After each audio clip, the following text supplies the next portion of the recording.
From the outside, Emily Harper's life may have looked bland, an ordinary woman in a nondescript suburb, keeping her head down at family gatherings. But behind every polite smile and quiet answer was a history nobody ever bothered to see, a childhood seasoned with disappointment and quiet cruelty that would shape the woman she became. Emily was born first, a quiet, bookish child.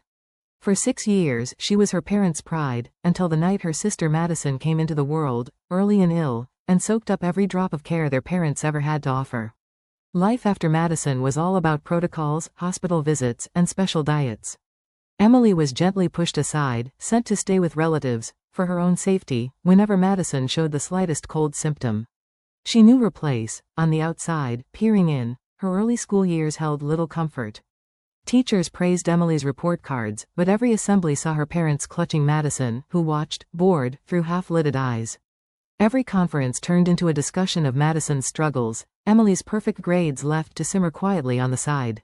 The first time Emily auditioned for the school play, she spent 6 weeks memorizing lines in secret, afraid of pilfering her sister's thunder. Her parents never came to the performance, busy with Madison's latest appointment. As she entered middle school, slights became sharper. Madison's bad grade was a crisis, while Emily's honor roll application forms went unsigned. If Madison wanted the last cupcake at a birthday party, the answer was, "Give it to your sister, Emily, she's had a rough week." When Emily won her district science fair, her parents never framed the certificate.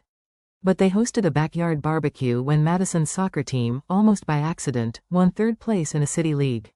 Grandparents drove in from 2 states away. Emily was expected to serve lemonade. High school brought Emily no relief. A teacher once told her, "You don't really need help, you always do fine," and decided to focus on a struggling Madison, who drifted through summer classes with little improvement. When college applications rolled around, Emily wrote her own essays by desk lamplight, signed grants and financial aid forms herself, and made sure to never mention her acceptance to Columbia over pancakes. Madison had been rejected, and the whole house vibrated for a week with tension. But Emily's grit was a quiet fire. At college in New York, the city felt like a reveal, every building, every face, a promise of something she might build for herself, by herself. She juggled triple shifts in a watch repair shop, kept her head down at auctions, and discovered her unyielding fascination for craftsmanship. She obsessed over every tiny gear and hand-stamped case back, learning to spot fakes, not just among watches, but in the words of fast-talking dealers and smooth operators, many of whom saw a young woman and assumed, "Easy mark." On winter breaks at home, discrimination became outright sabotage.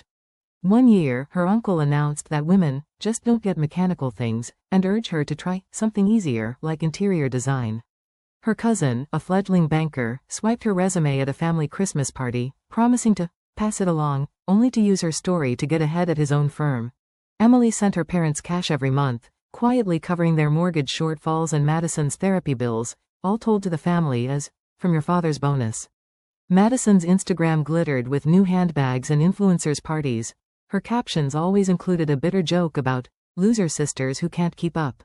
At Emily's own graduation, nobody from home attended, yet with every humiliation and setback, there grew in her a core of steel. The watch business taught her to spot lies as easily as movement imbalances. She saved scraps off every paycheck, enrolling in authentication programs, spending sleepless nights on forums about vintage Rolex spring bars and the micro-engravings of 1970s Omegas. In one tense auction, she uncovered a rare, mislabeled Cartier tank and bought it with nearly every cent she owned. Later, she flipped it at Christie's for 30 times the price. After that, more risks, more deals, more careful sidestepping of betrayal. Piece by piece, Emily built her empire, never showy, always just below the radar. She learned to hide receipts, set up shielded accounts, and cultivate contacts who respected her discretion. Her parents kept assuming she was scraping by. Madison sneered at her old Honda, but her client list quietly ballooned.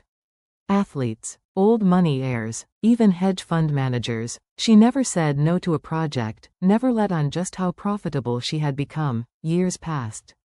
Madison's string of jobs fizzled. Her parents' house went unsold, the mortgage almost defaulting. Each time, an envelope from a friend arrived with just enough to pull them back from the brink. Emily dated, broke up, and threw herself into study and work.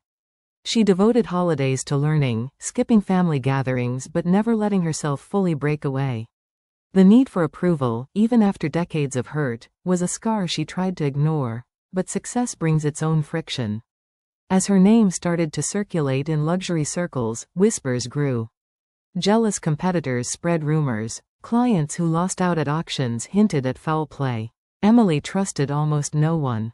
She was deceived more than once. Partners who stole her research, an intern who leaked her client lists to a rival, even a boyfriend who spied for Madison after guessing at Emily's true net worth. Each deception resolved with Emily's signature: clean, efficient distance. Quiet legal action, untraceable payments, iron contracts. But the wounds deepened her caution and loneliness. Friends said she was paranoid, none understood the reason for her vigilance. It was a chilly December evening when Emily finally decided to trust her cousin, Jason, enough to share her latest breakthrough. Jason, a smooth-talking financial advisor, had always been seen as the helpful relative, someone who knew the ins and outs of money, investments, and business deals. Over the years, Emily had reluctantly allowed him glimpses into her fledgling luxury watch authentication business, hoping his expertise might help navigate the tricky financial waters she faced. They met at a quiet coffee shop downtown, away from the prying eyes of others. Jason leaned in, enthusiastic. "Emily, you're on the right track. Those vintage timepieces? There's a gold mine there. I've been looking at your accounts. If you let me handle the investments, I can double what you've got in no time." Grateful but cautious, the sting of betrayal left Emily hollow but never broken.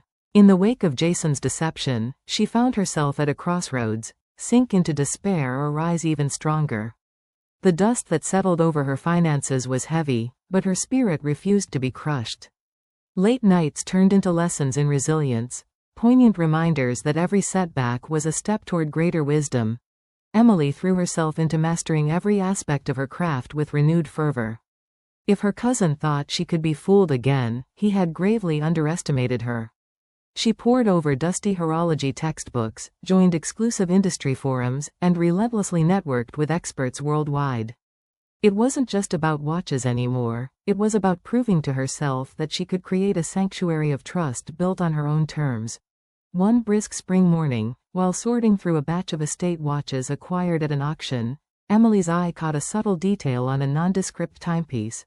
A barely visible hallmark that whispered of unmatched provenance.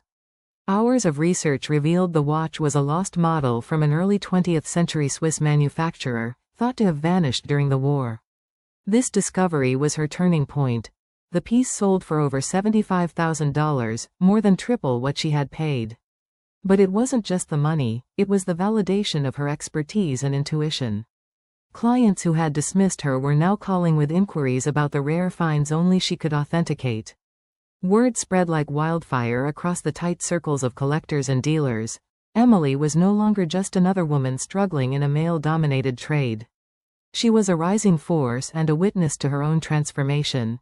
Yet, even as her professional orbit expanded, the shadow of her family's neglect and jealousy only grew darker.